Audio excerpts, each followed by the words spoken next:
Hello, hello, hello. Another click, another lesson to learn.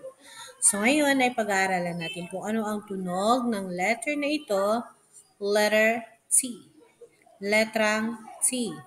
Ang kanyang tunog ay T, T, T. So yung larawan niya ay tiger.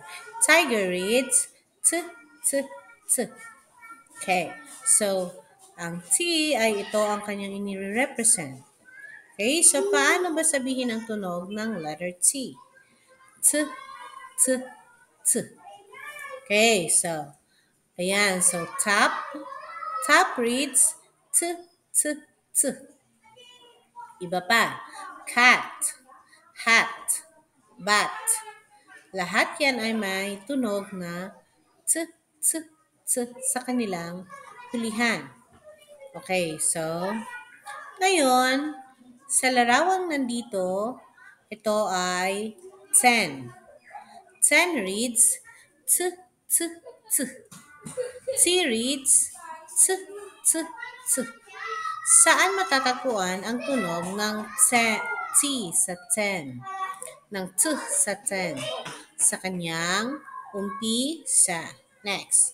Turtle. Turtle reads T, T, T.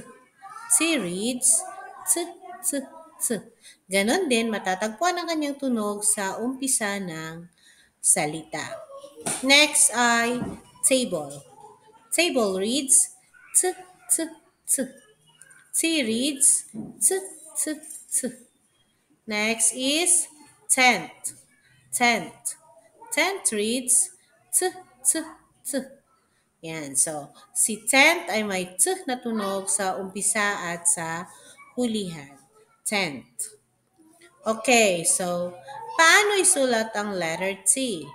Ngayon, for the big letter T, to write an uppercase letter T, start by making a straight line down, then go to the top and draw a horizontal line across the top.